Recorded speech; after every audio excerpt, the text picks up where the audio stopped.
If we go over a little. You go over a little, it's not a big deal. There she is. Keep your camera on. Why would I want to do that? Come on. How you doing? Sup? I do have to make a drink though, so I am gonna like turn y'all like to audio only while I do that, and I'll mute myself.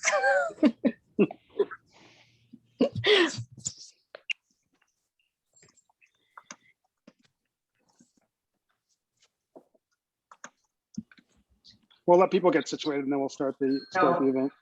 And this is why I say the guy could do a better bid to help himself out. Well, as Dad said, you know, at 97, he knows.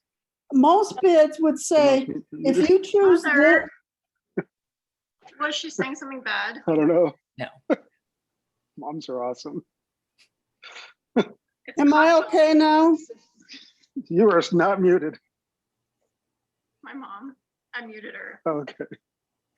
We had the other day we had Kate Raculia on. She was interviewing Claire Fuller, and her mom was on, and we were getting ready to start, and her mom was talking away, and Kate goes, "Mom, the mute button is in the bottom left-hand corner." And her mom goes, "There's no mute button there, Kate." And so it was just this like funny back and forth between the two of them right before the event started. It was cute.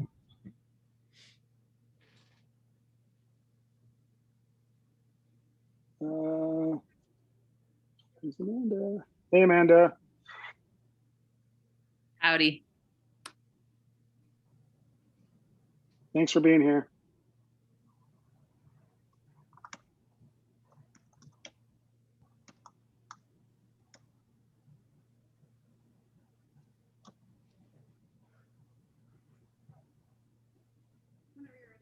Sure. Let's get started. Welcome everyone to Exile and Bookbill's Author on Tap reading series. I'm Javier Ramirez, and along with Kristen Gilbert, run this beautiful space at 410 South Michigan Avenue, Suite 210 in downtown Chicago. We're so lucky to have, I said this in a post earlier, our favorite and hippest nerds on our show tonight. Ben Percy and Kevin Brockmeier will be reading from and discussing their latest works, The Ninth Metal and the Ghost Variations, while Mike Moreci attempts to moderate this madness. As you can see, I was going the wrong way. So you can see from behind me, we have copies of Ninth Metal and Ghost Variations in stock. So come by and pick up some copies. The holidays are right around the corner. You can also order and have them shipped directly to your doorstep when you go to exileandbookbill.com. Purchased copies will come with a signed book plate, and if you, Kevin has offered to personalize those book plates if you want to get those into us in the next couple days or the week or so. We encourage folks to keep their cameras on, but mute your mics until the Q&A session. Go ahead and write those questions or comments into the what's it called again? Chat. Into the chat. Write those into the chat, and Mike will be happy to pass those along to Ben and Kevin. So tonight we have Benjamin Percy, who has won a Whiting Award, a Plimpton Prize, 2 Pushcart Prizes, an NEA Fellowship, and the iHeartRadio Award for Best Scripted Podcast.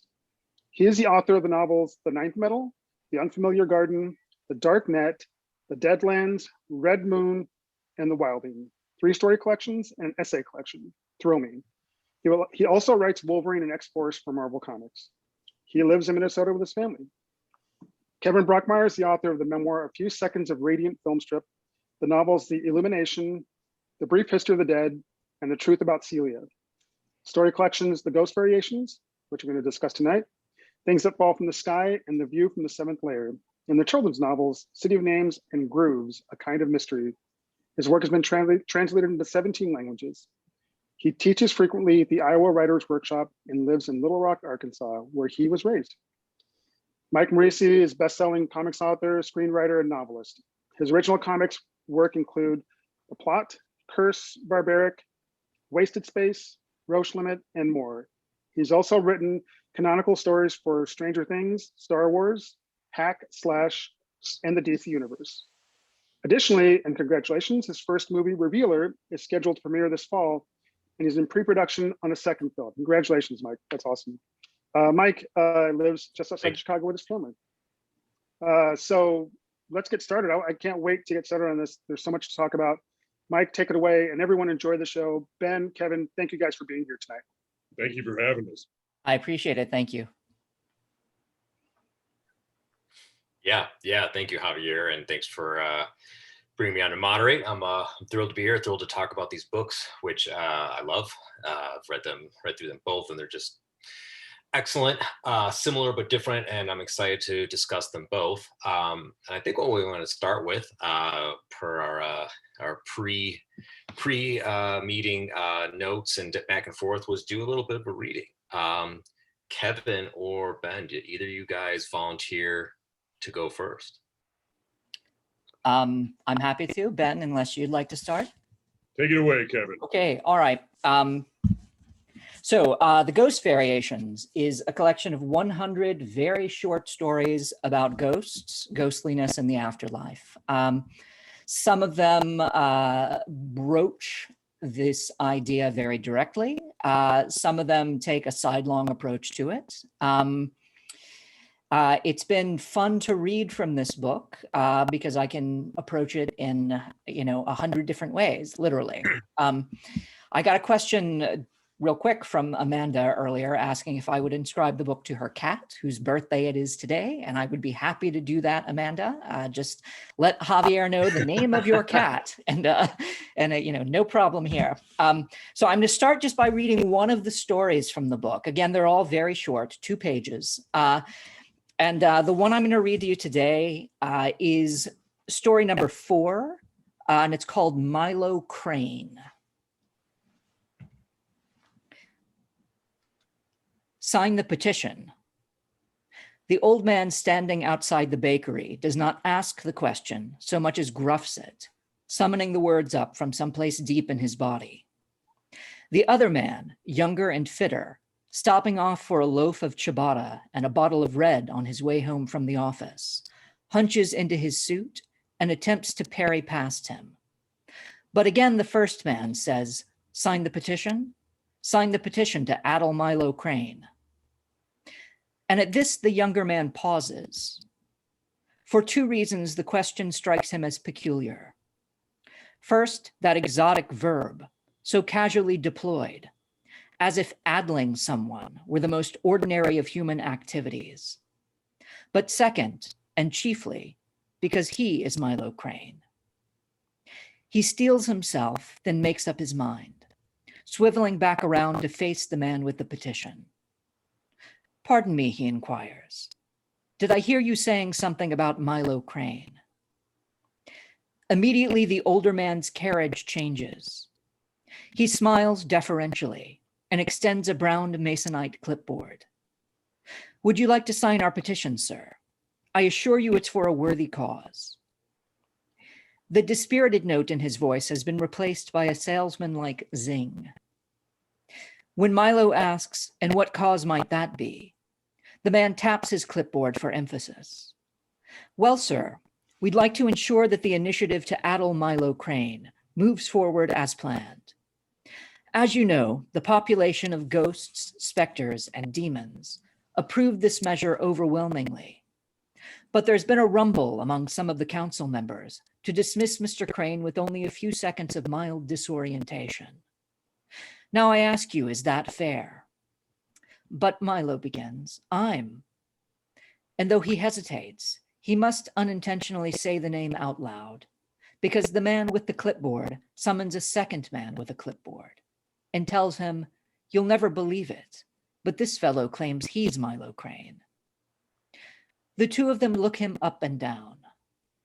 Their skin, he notices, on this, the most sunstruck day of the whole blue winter, glistens, or no, effervesces. It is as if they are caught inside a rain that affects only them, not the pebbled concrete of the sidewalk, not the cars idling at the curb, not the shoppers parading in and out of the bakery and sending gusts of yeasty air through the doors. After some is that sewing, and it hardly seems likelying, the 2 men appear to come to a decision. One of them says to Milo Crane, I'm afraid you're mistaken. And the other adds, Yes, that's right. You're not Milo Crane. You're not Milo Crane at all. And suddenly they are gone. Just two clipboards that fall to the ground without clattering, because they don't in fact exist. And he is a man without a name, standing alone in a heathered wool suit, most thoroughly adult. So that is roughly 1% of the ghost variations. There are 99 other stories in the book, and we'll get the chance to talk about a few of them. And let me pass it along to Ben. Hey, thank you. That was lovely. Thank you. When I first read the collection, I described it as, even though these stories are in miniature, they have an outsized horror about them. It's sort of equivalent when you stumble into one of them as finding a spider on a pillow. So I'm going to read just from the prologue of the Ninth Metal, which sets up everything to come. This prologue carries through all the books of the trilogy.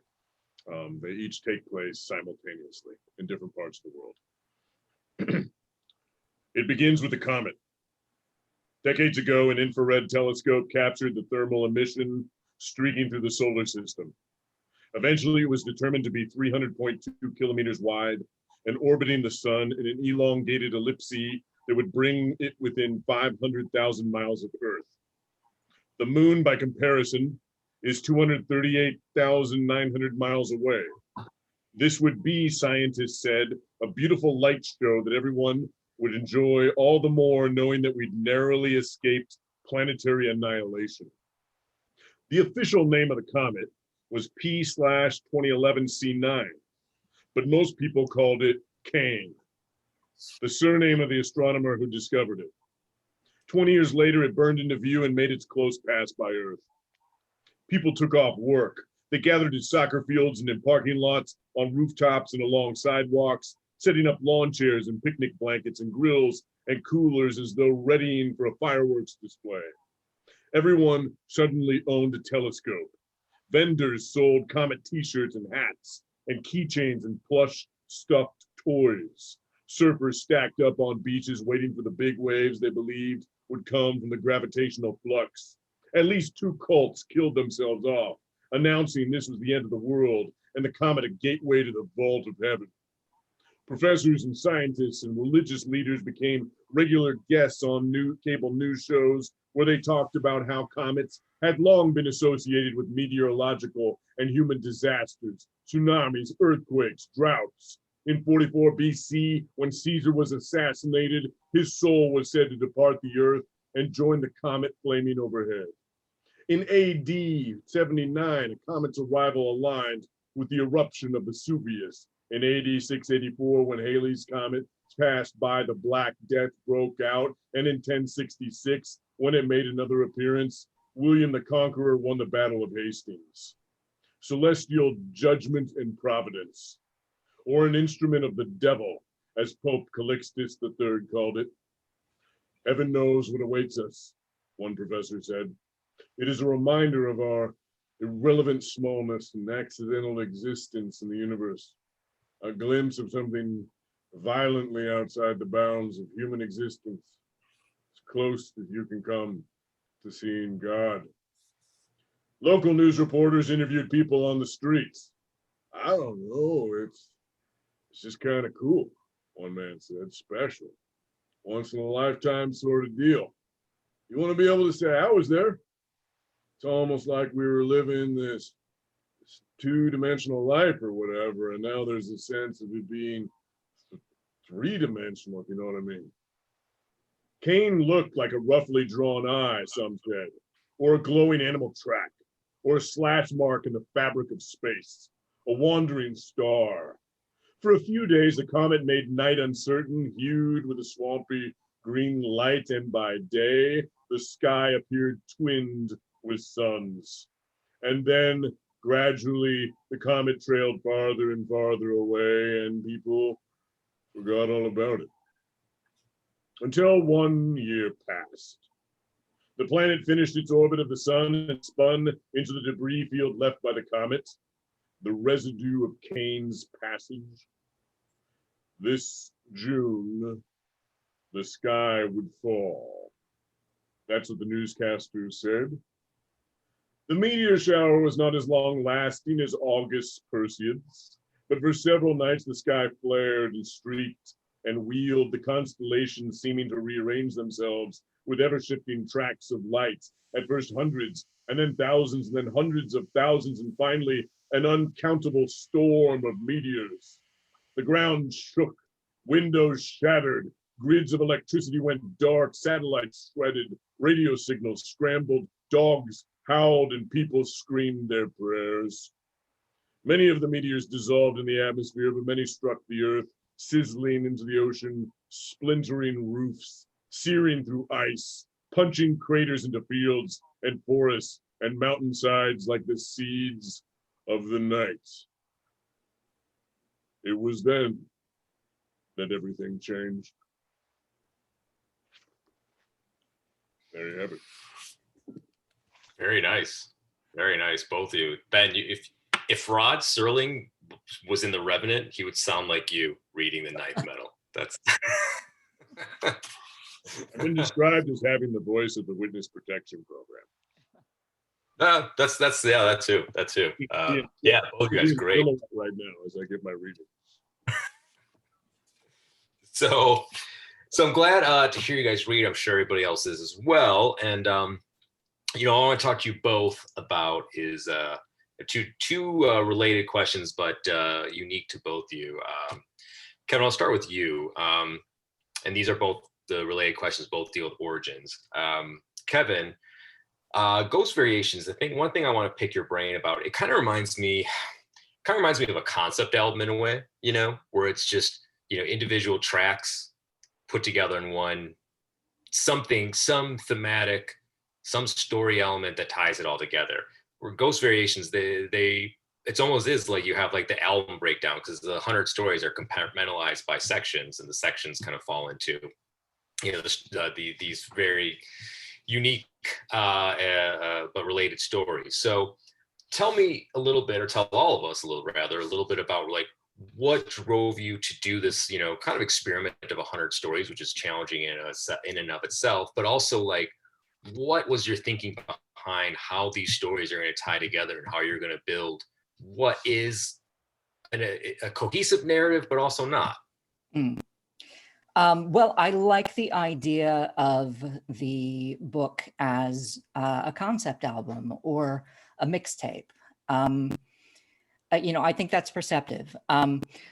I decided to write a book like this because I had been inspired as a reader by flash fiction. I had been discovering a lot of flash that spoke to me.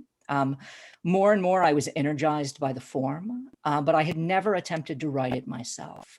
So what I knew before I knew anything else about this book, even that it would be about ghosts, was that it was going to be a collection of 100 very short stories, all of them roughly the same length.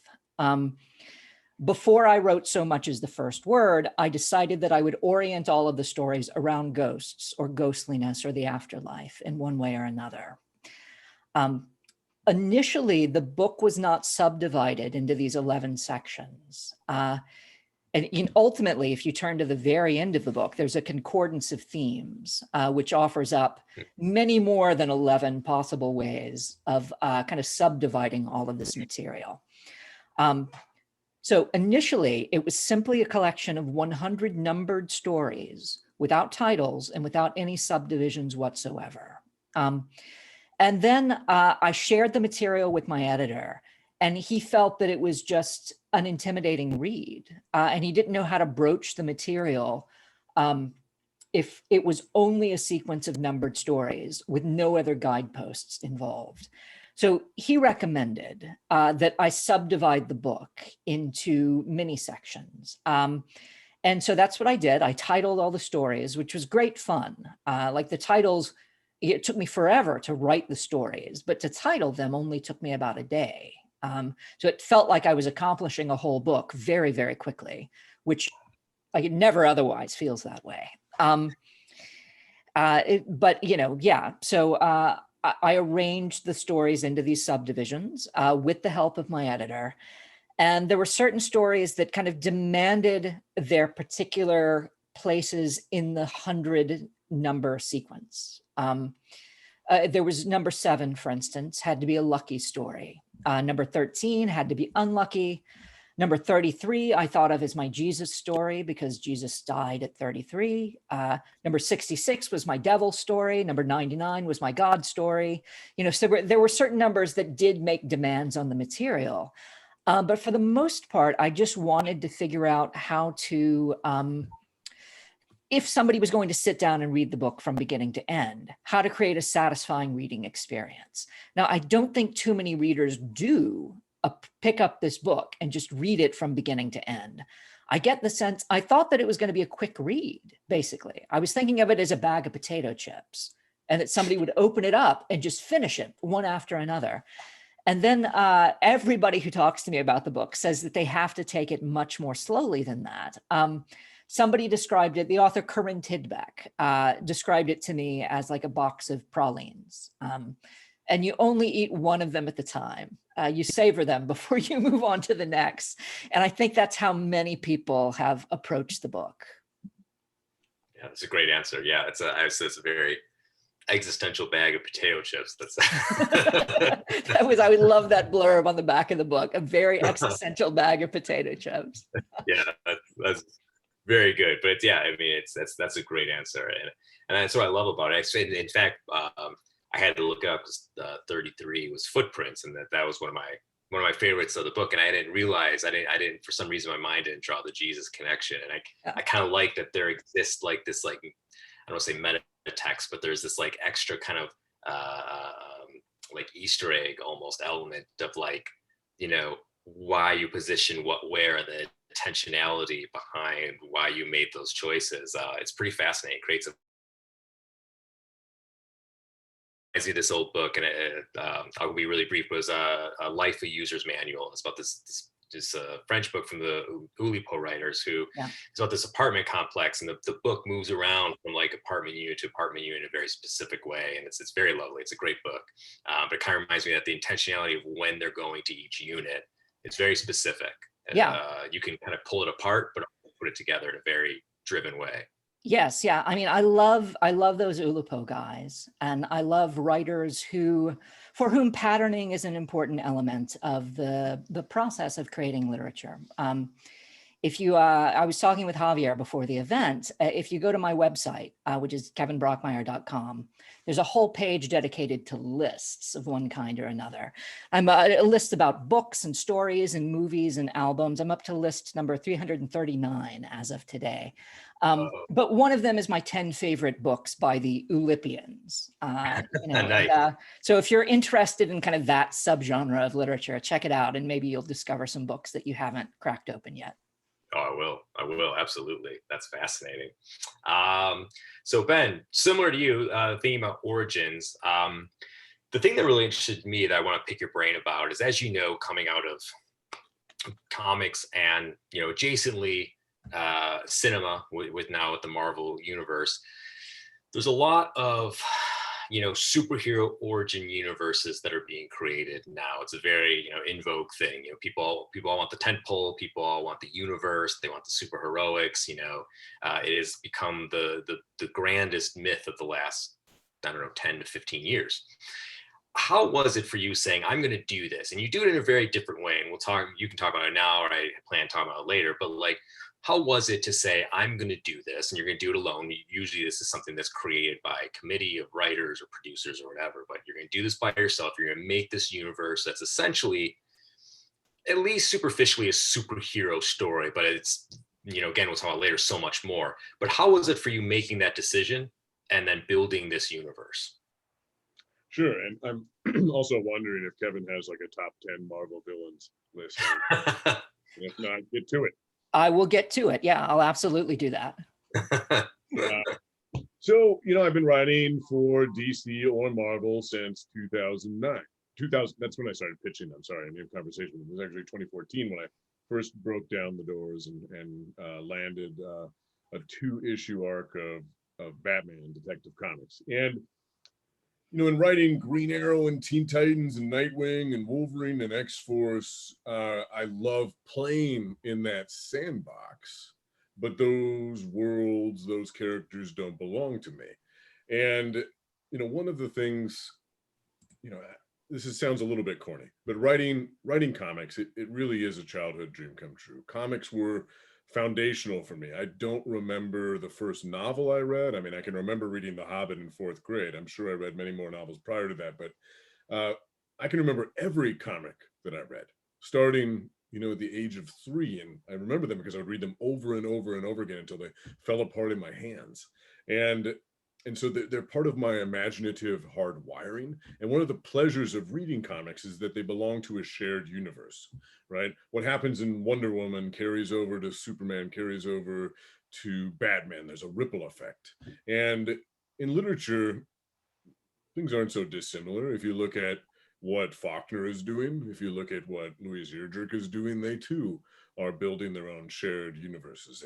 And so I was interested in, I guess, a kind of mind meld situation where I was taking, you know, the tools of literary craft that I've accumulated over the years, and then the tools I've you know, taken from studying and writing comics, and blending them together into this Mad Hatter experiment. And as part of that, I knew that I needed to create a trigger event. Now, a comet comes streaking through the solar system, we spin through the debris field, meteors rain down and introduce new elements. That's an age-old sci-fi concept, right? And so I had to be revisionary about it. But what I was looking to do ultimately is to create a trigger event, something that would, well, in this case, it creates new laws of geology and biology and physics. It upends the geopolitical theater. It creates a new dawn of heroes and villains. And in doing so, I have created a new world within this world. And that sense of newness and uncertainty was especially appealing to me for more emotional reasons as well. And you know, I've talked a little bit about this over the past few days, but over the past 4 years, and I don't know if this is because of political chaos, or if it's because of age, or if it's because of the pandemic, or all of the above. I think it has something to do with the information glut that I suffer from on a daily basis, where I just have too much data downloading at any given moment. If something happens in Rio, in Beijing, in London, I know about it instantly, and I can go online and I can watch video of it from phones, from body cams, from surveillance videos. I can hear firsthand testimony. I can hear experts, so-called experts, hashing it out. And I had to take a step back from that because it was giving me this sort of like numb feeling, this flatlined feeling, nerve shredded. This sounds a little dramatic, but like I had lost my capacity for awe almost. And so I thought that, you know, I tried to find a few different ways to negotiate this. In my life, one of the things that I did is I stopped reading breaking news online, news in print now, so that it's had time to form sort of like a more thoughtful solidity to marinate.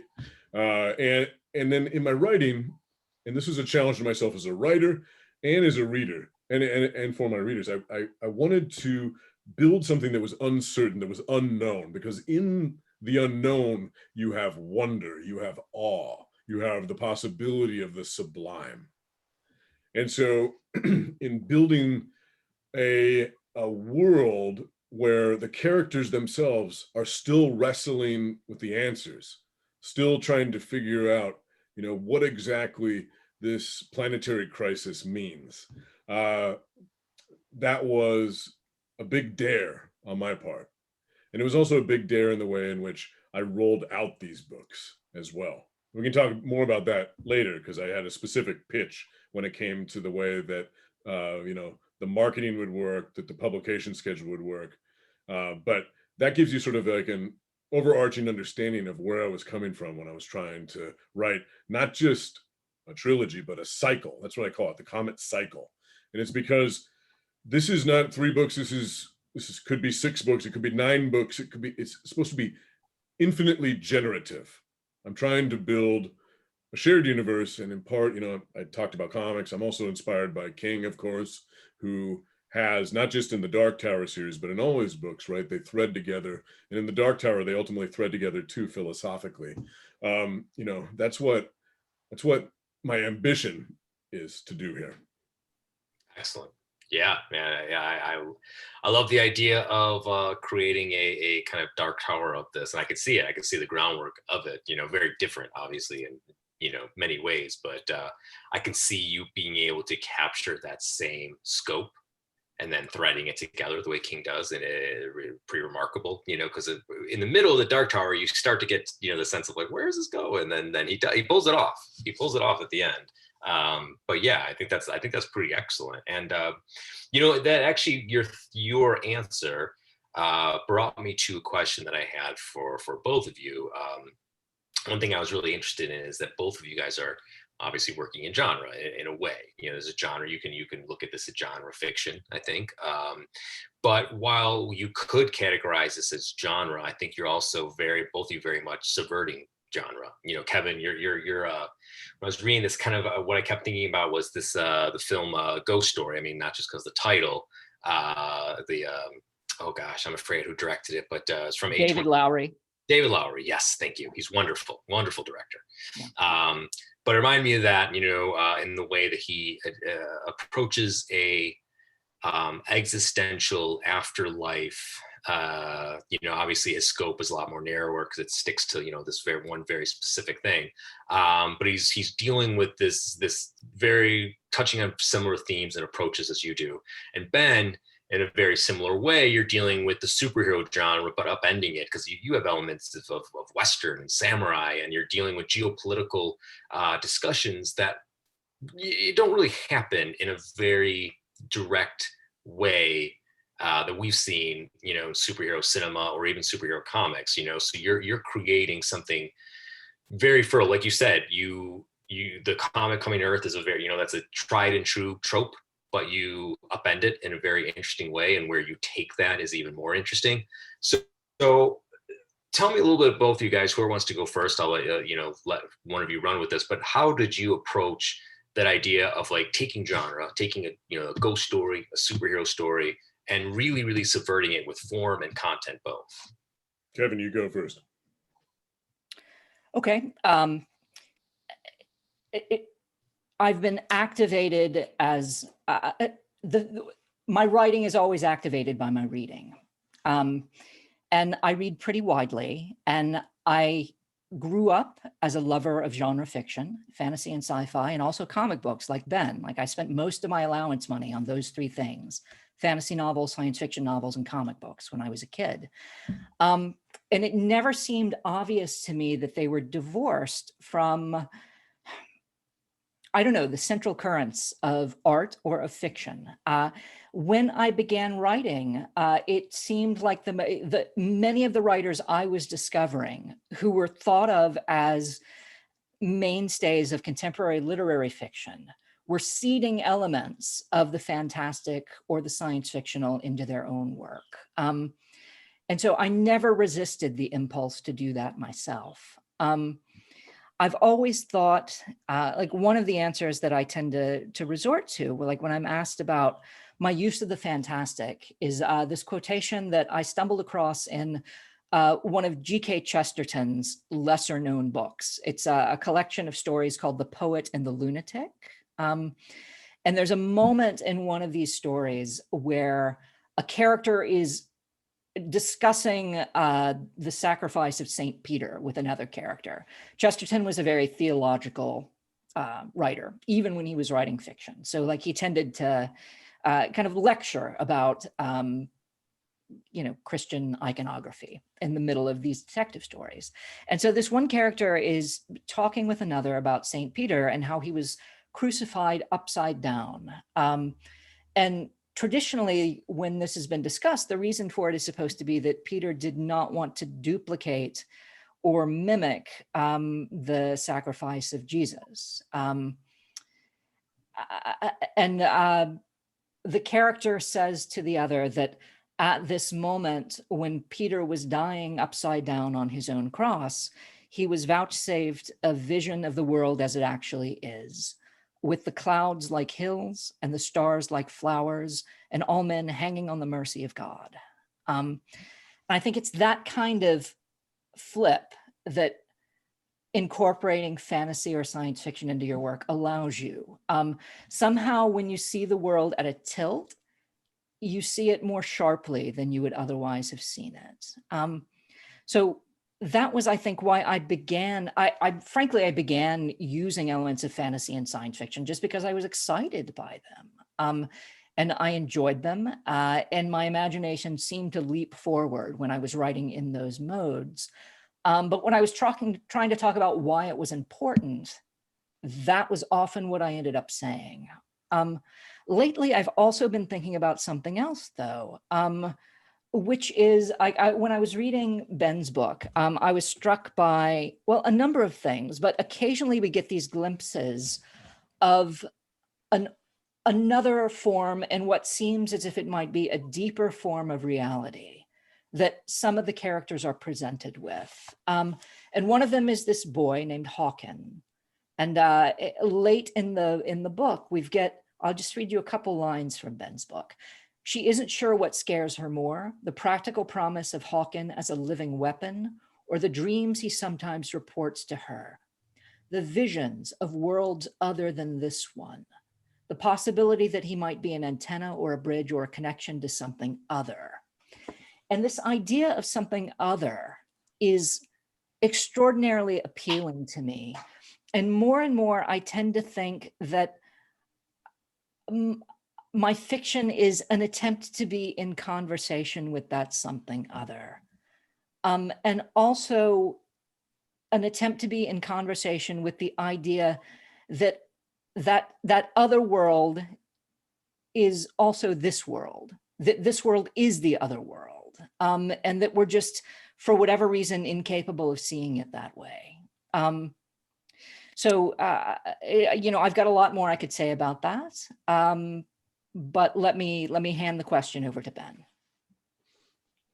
Yeah, one day we should tag team a class on the subject, Kevin. That was really well said. And to circle back to little Ben for a moment. It sounds romantic to say it, but almost every night of my childhood, when we weren't watching Star Trek: The Next Generation and Kung Fu: The Legend Continues, my family was sprawled out in the living room reading. And we all had mass market paperbacks with embossed titles. And my father would be reading a science fiction novel, and my mother would be reading a Western. And I would be reading a fantasy novel or a horror novel in all likelihood. And my sister, the black sheep of the family, was reading a book about physics. But I grew up on genre. I grew up on barbarians with woolly underpants and werewolves and dragons and flaming swords. And when I walked into my first creative writing classroom and was told instantly, there will be no genre in this class, no genre writing, I very earnestly put up my hand and asked, but what else is there? And for the next few years, I learned. I fell in love with writers I had never heard of before. I'd never heard of Flannery O'Connor or Annie Proulx or Alice Munro or Leslie Silko. And in studying literary fiction for the next 4 to 6 years, I never fell out of love with genre fiction, but I had a moment of reckoning later on when I realized that I'd sort of lost my way. And I was inspired by this book called Thrilling Tales, which was originally an issue of McSweeney's, and it was later collected by Vintage. And in this, Michael Chabon was the editor, and he asked all of the contributors to write the kind of story that they would have loved when growing up. And so, Jim Shepard wrote a story about a giant shark, and Nick Hornby wrote a story about a magic VCR that can see into the future, and it was, some of the stories were hit or miss, but it was great fun. And I asked myself, like, if Chabon had invited me to contribute to this anthology, what kind of story would I have written? And I sort of realized at that moment that I was most interested in the writers who sort of occupied a nowhere land, a ghost land in between so-called literary fiction and so-called genre fiction. And I'm talking about the Margaret Atwoods and the Susanna Clarks and the Dennis Lehanes and the Peter Straubs and the Octavia Butlers and the Kevin Brockmeyers, because I was reading a lot of Kevin at that time. And Brief History of the Dead especially blew my mind apart. And so what I started to do was, well, just think about, you know, what's the best of literary fiction? What's the best of genre fiction? What's the worst of each? Because this is just ingrained in you if you go through an MFA program or go through an undergraduate program in creative writing.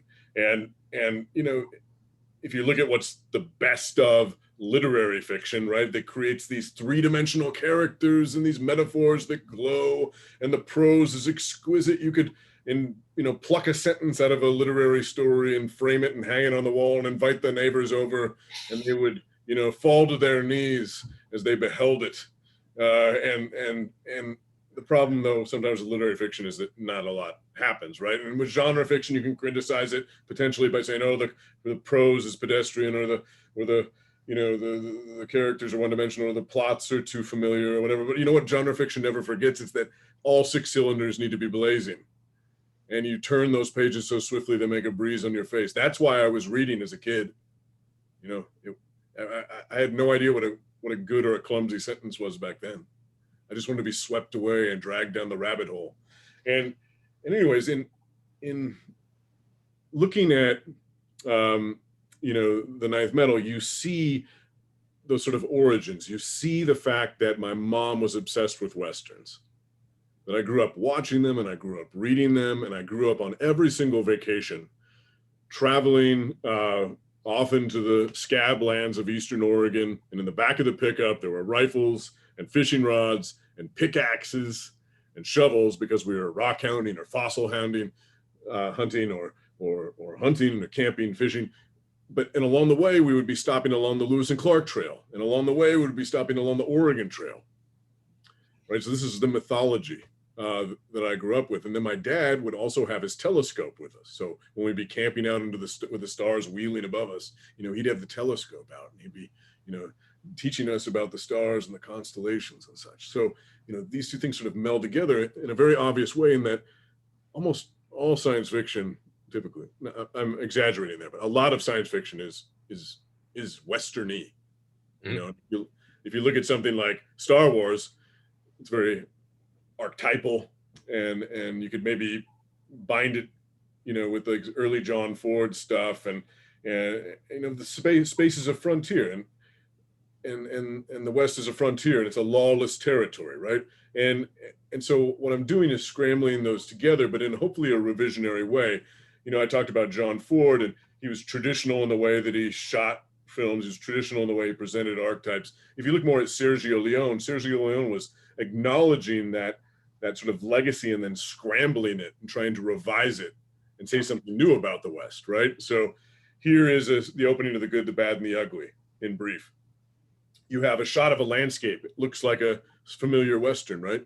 It's all red rock stacked up. It's a vista. But then all of a sudden a guy's face swings into view, and it's all cragged up and scarred, and kind of, it's off-putting because you don't expect that wide shot to close up.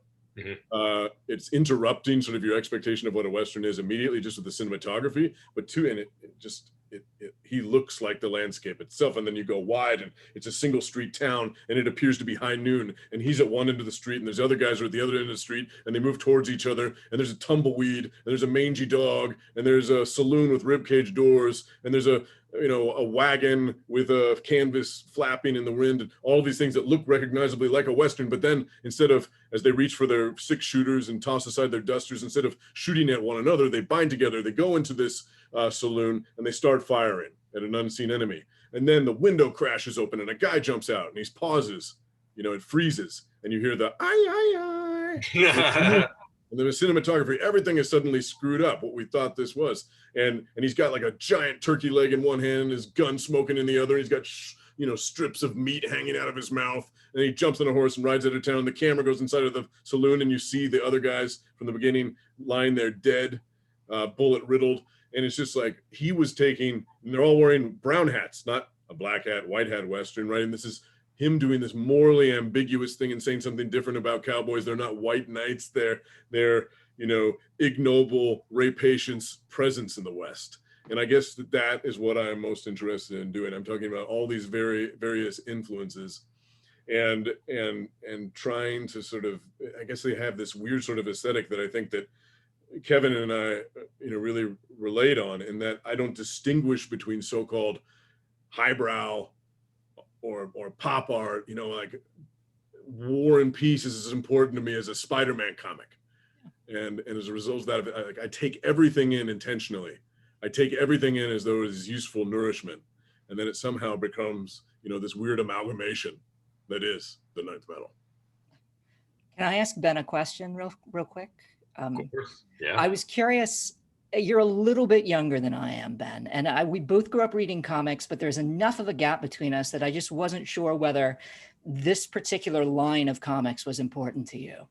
The new universe, Marvel's new universe. Do you remember this? Were they part of your world when you were, say, in 1986? Well, I can't recall exactly when that hit, because I had a brief break from comics around that time when we moved to Hawaii. Yeah. What I started to do was, I was reading Man-Thing, and I was reading Warlord, and I was reading the X-Men, and the time that I got into Wolverine was right at this really weird moment, and it was around that time. It was 1988 maybe, and it was when Wolverine was Patch, which didn't make any sense to me. I'm reading the story, and he's Patch, and he's Wolverine, and he's Logan all at the same time, and he's wearing a black singlet, and he's got a and none of it made any sense, but I was still in love and enraptured. I'm not sure if that was part of the new universe. No, it wasn't. So this was an attempt on Marvel's part to create sort of a subline of comics that were unrelated initially to the usual Marvel universe. And I was thinking about it as I read the Ninth Metal, because it was supposed to take place in our world. In every issue, they came out a month apart, but there was supposed to be an actual month of time passing between each issue. And the whole line began with what they called the White Events. And it transformed our world, and people began discovering that they had powers they had not had before. So as a trigger event, like knowing your love for comics, and particularly the Marvel and DC lines, I wondered if that had been part of your background. No, but now I need to seek that out. Yeah, it's curious stuff. It was a failed line. They thought it was going to be the big new thing to mark Marvel's 25th anniversary, but it flopped. And all of the comics, stopped production after a year or two. But I remember buying the first issues of every one of them and thinking it was going to be like owning the first issue of Spider-Man and the Fantastic Four and the Hulk, and I was going to be independently wealthy when I grew up. I still have some of those comics that I collected back in the day and kept in mint condition, and I look them up now and they're worth $5. Yeah. Yeah, no one's getting rich on comics anymore. Even the people working them. Yeah, I mean that we can take that conversation into the 90s, into the very, very entertaining speculation boom, which that's a whole saga in and of itself. But yeah, I mean, great answer, both of you. I'm going to take a pause and see if anybody has any questions, because I have one more. I know we want to. You guys were going to exchange and read a little bit of each other. And I know we're closing in on, 10, 11 minutes left, and we have permission from Javier to go over if need be. But I want to see, I see the chat. There is some stuff. If anybody has any, there's no specific questions right now, but if anybody has any questions. Stacy does. Oh yeah, I definitely have questions. Yes. Stacy, take it away. Okay, so where do I want to start? Okay, so Ben, I want to know what your top 5 favorite apocalyptic meteor movies or books are. I was going to just say movies, but I thought I'd give you a little bit of wiggle room. Oh man, thanks for the flex on that one, because I'm maybe too brain dead at the end of the week to be able to list my favorites. I can just think of some off the top of my head that are popping out right now, like Starman, like Tommy Knockers is not good, but still there it is. Tommy Knockers. Invaders from Mars. Men in Black. You can just every sci-fi story. If you look at Night of the Living Dead, that has a very strange sort of, and I wish they would clip that away, a strange explanation for why this is all happening. A comet is passing through the solar system, and that causes the dead to rise up. Yeah, I think I got to 5 there. Good enough. Let me add on Ben's behalf, The Day of the Triffids, particularly the novel, the John Wyndham novel. I think it's beautiful. Good one. Yep. I know it's kind of hard to just throw a request for top favorite anything at you out of the blue, but that's kind of some of the fun. And so for Kevin, I want to know your top 5 favorite lists. Oh, my 5 favorite lists. Okay. Well, I can tell you, I was talking with Javier before the event, and just anecdotally, I get the sense that the list that's most visited on my page, there are 2. One of them is my list of 50 least favorite books, which is a charade, because I do have such a list, but there's no way I'm going to make it public. So people click through and just see, nope, not going to share that with you. I'm not going to get myself in trouble. But the other one that people tend to click on is the top 10 Dexy's Midnight Runners albums. And Javier and I agree that this is an extraordinary band who's famous for only one song, Come On Eileen, in the United States. But they were great. They're just so good. So among the lists, very recently, I added a list of, I added a list of 10 favorite songs about sex with a partner, 10 favorite songs about sex solo, 50 favorite living writers arranged alphabetically by country with no more than one author per country. What? I've got a nice little list. The music lists often have links to kind of YouTube videos. I've got a nice list of my 5 favorite bands who perform using only toy instruments. A list that I like of 50 novels that adopt the perspective of animals, arranged alphabetically by animal. So there's a cornucopia of possibilities on that page, and I know I'm leaving out a lot of the fun ones. Well, they're really great. Thank you. Yeah, thank you, Stacy. That was great questions. I see we have another one, and I would say briefly, Ben, I've entered you officially into my Starman fan club. So here. I love all things Carpenter. So do I. I love Starman so much. The only movie he didn't write that he directed is kind of makes you wonder the possibilities. I was thinking of other meteor ones, so but isn't it a meteor story ultimately? Isn't that where Pennywise comes from? He himself falls from space. I think so. Yeah, I think that's the story. It's hard. The mythology in it is. I don't think anyone would accuse it of being clear. So I believe so. He came and he goes through his cycle every however many years. So he is definitely cosmic. That's for sure. So yeah, we've got that. Amanda asks Kevin, any ghost story writing idols? Yes. So among the lists on that page is I've got a paired set of lists, my 10 favorite novels about ghosts and my 10 favorite movies about ghosts. And they're both in alphabetical order. The novels list in alphabetical order by the author, and the movies list simply alphabetical by movie. And let me just tell you one entry from each of those, and you can investigate if you'd like to know more. My favorite movie about ghosts is The Eclipse. It's an Irish movie directed by Conor McPherson. It came out in 2009. And Karen Hines is the lead, and he plays a gentleman who is serving as a literary escort, basically, for a lit fest. And his wife used to be the director of this festival. She died before the movie commences.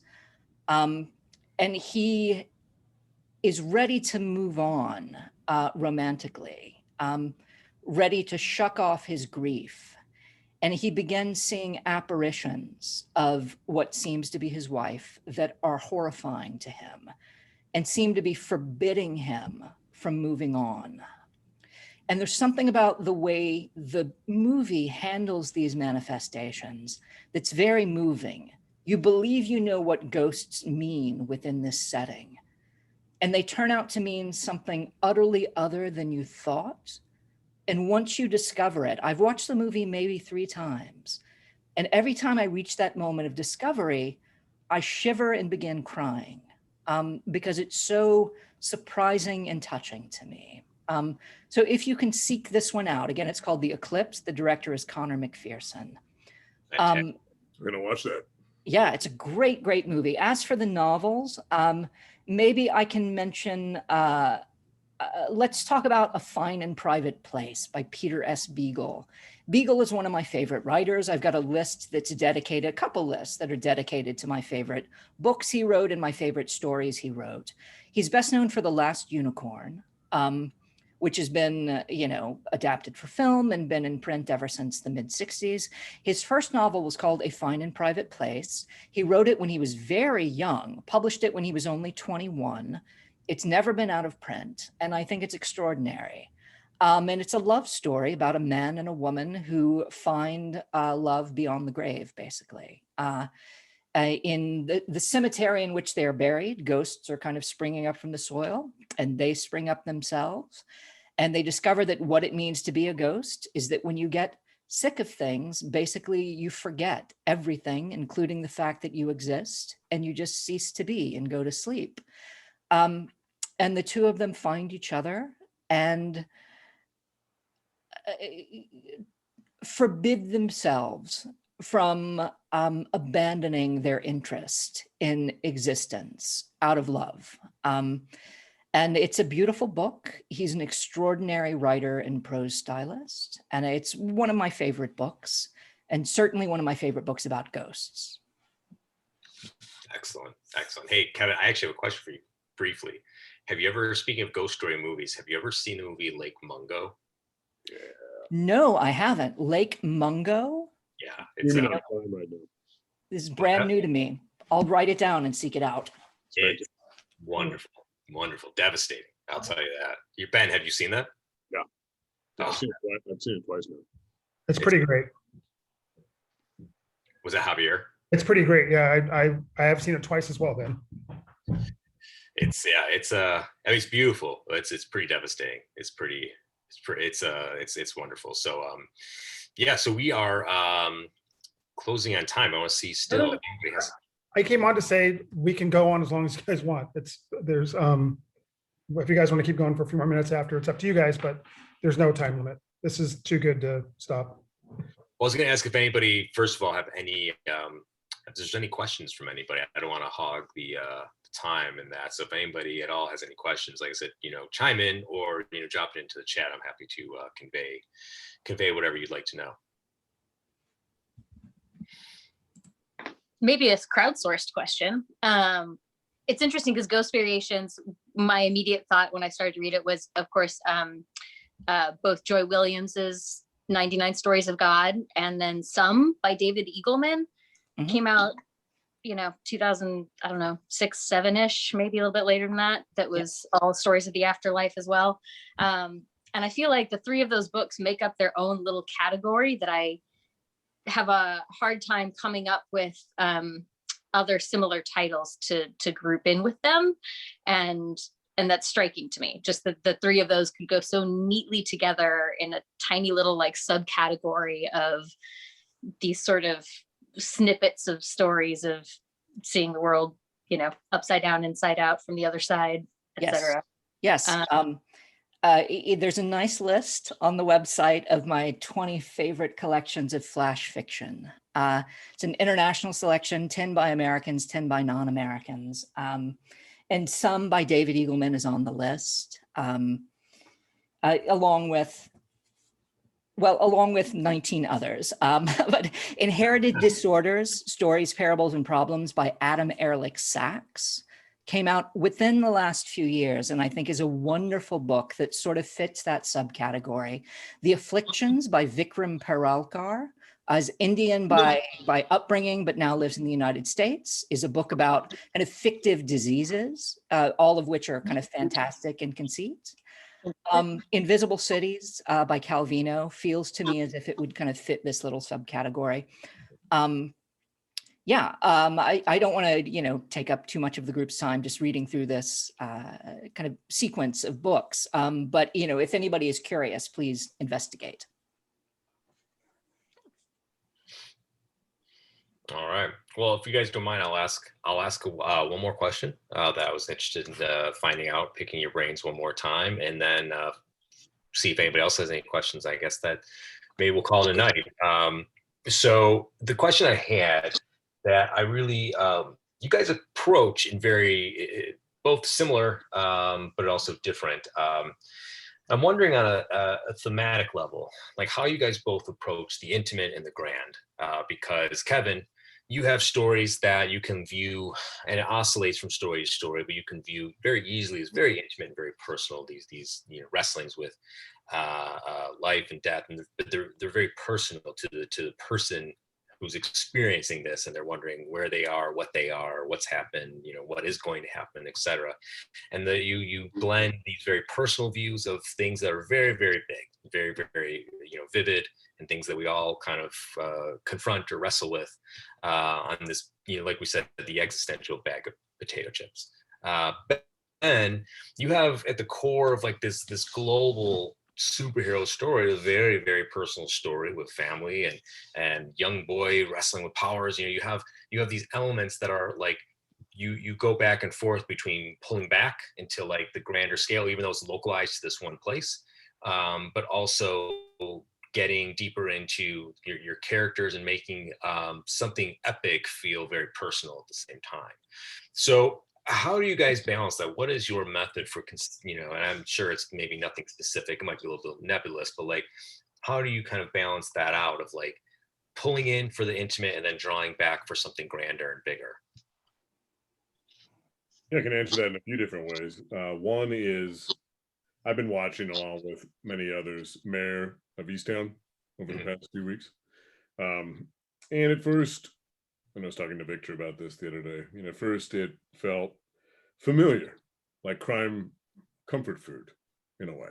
Like, here's this town, here's a murder, here are the list of slippery suspects. We move from person to person to person and ultimately find our suspect. But what you come to understand, the thing that makes it transcend the genre, you recognize that all along it's not actually been about that other stuff.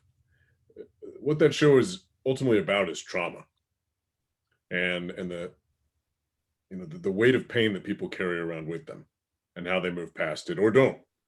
The final image of that series, this isn't a spoiler when I say this, just the final image of that series is Kate Winslet holding somebody who's weeping, and it looks like a biblical painting. It looks like a Caravaggio, and that is in essence why the story exists.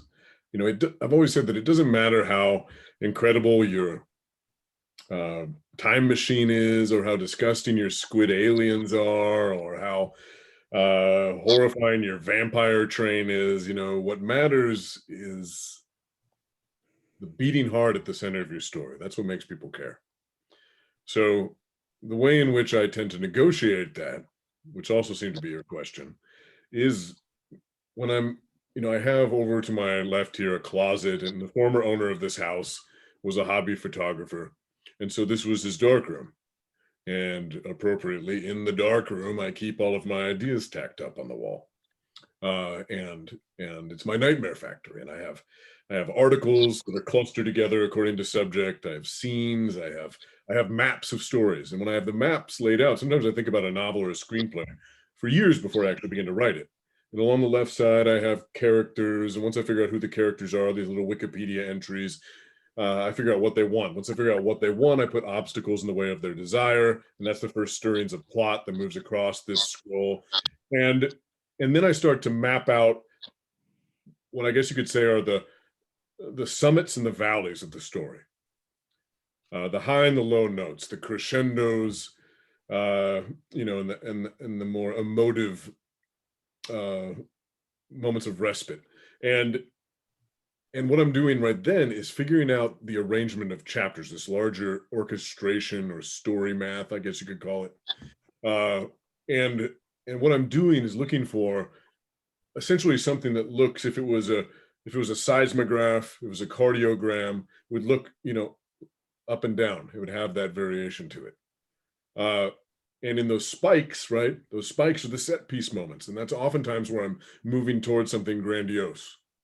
That's the moment where, you know, I might have, as in the Ninth Metal, this moment on the interstate where, you know, there's a gunfight and semi trucks and, you know, a heist is underway and such, you know, that there's one of those big moments. But then I have all these other moments where, you know, father is canoeing with his daughter and sort of talking about his life's regrets. And they're equally important. I give them an equal amount of real estate. One doesn't matter without the other. So that's as quick and dirty of an answer as I can give you there. Good, very good. Yeah, and I could take this in a number of different directions as well. I would say to begin with that feeling exposed to or confronted by the grand is itself an intimate experience and one of the most important intimate experiences. And often I'm trying to reproduce that when I'm talking about kind of cosmic matters, for lack of a better word. Ben's answer made me think about this essay by Borges, in which he's discussing Dante's The Divine Comedy, which is, you know, the grandest work of literary architecture you can imagine. And yet near the end of the book, when Dante ascends to heaven, he glimpses Beatrice, you know, the love of his life, who had died. And the two of them exchange a glance. And this takes place in only a stanza. But Borges says, and I think this is right, that you get the sense reading this trilogy, like this epic poetic trilogy about hell, purgatory, and heaven, that Borges has constructed this entire wondrous cosmic architecture simply in order to allow himself to exchange a look, one last look with the woman he loved. And that's actually what the whole book means. And that seems right to me. I'll say one more thing, which is that I've been attracted to an idea lately that every human being has a horizontal life and a vertical life. And this is a notion that I kind of borrowed from a French novel about Emily Dickinson, and I'm blanking on the name of the writer, alas. But he's discussing Dickinson's relationship with her father, who was you know, a finance wizard, and how to him, what was important about the world was these systems of horizontal connection, which allowed commerce and that sort of communication to take place.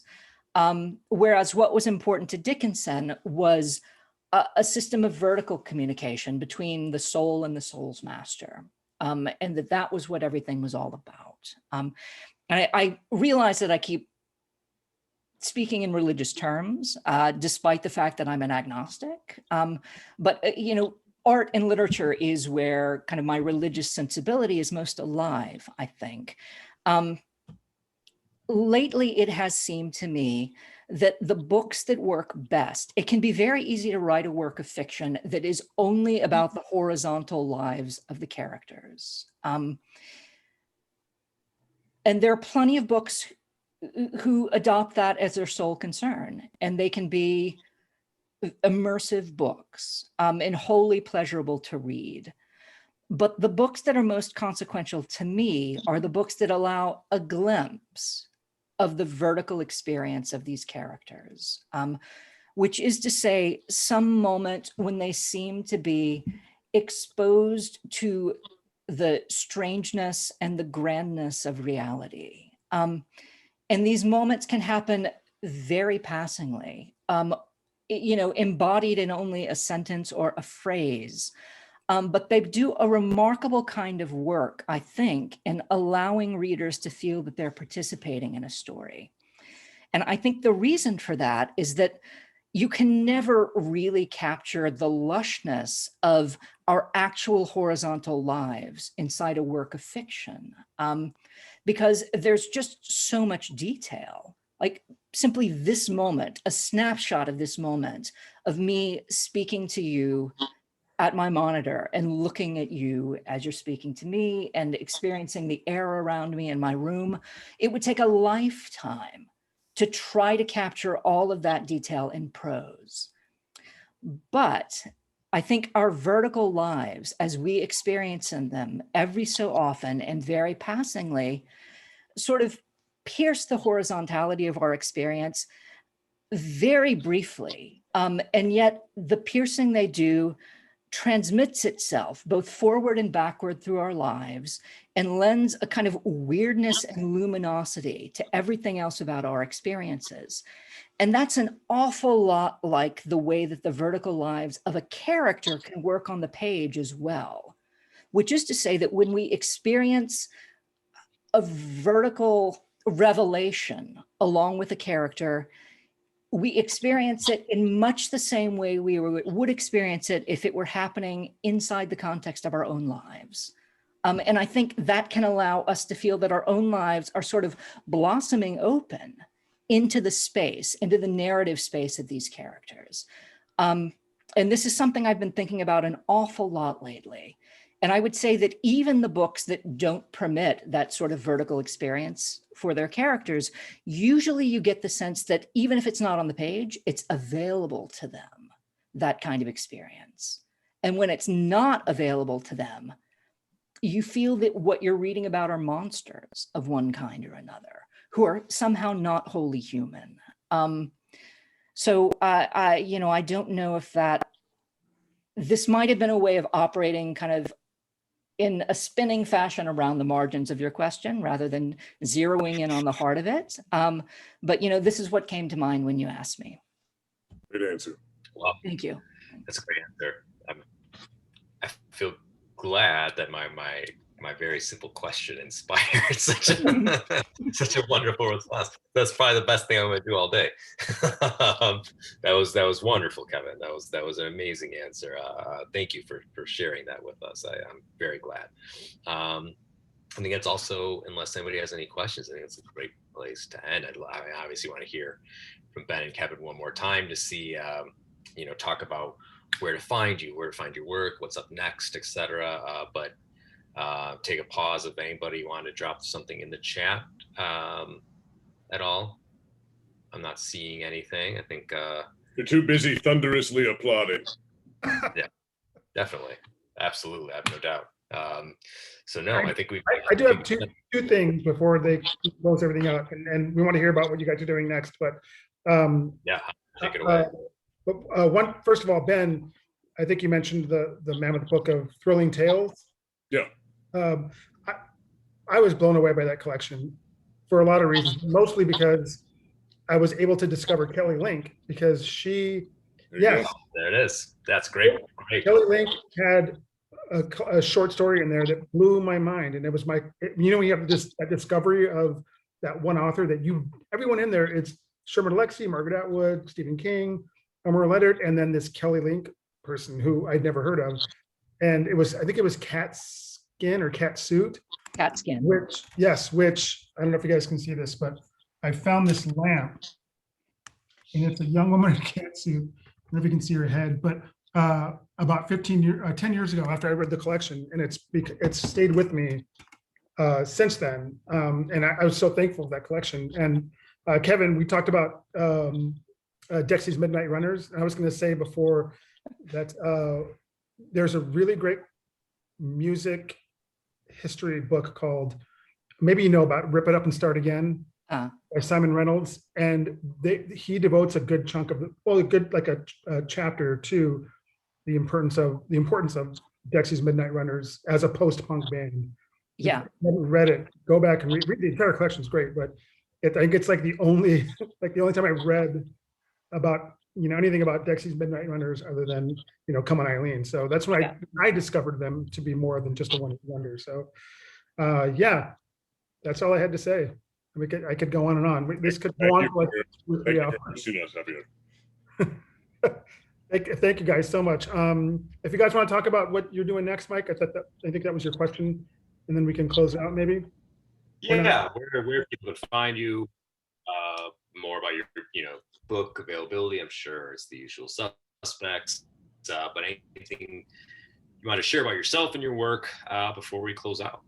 Sure. I mean, you can find me on social media, unfortunately, on my website. I'm juggling a number of things, sequels to the Ninth Metal. I'm also writing Wolverine and X-Force for Marvel and playing around a little bit more these days with TV and film, including an adaptation of Urban Cowboy I'm doing right now for Paramount with my friend James Ponsel. Excellent.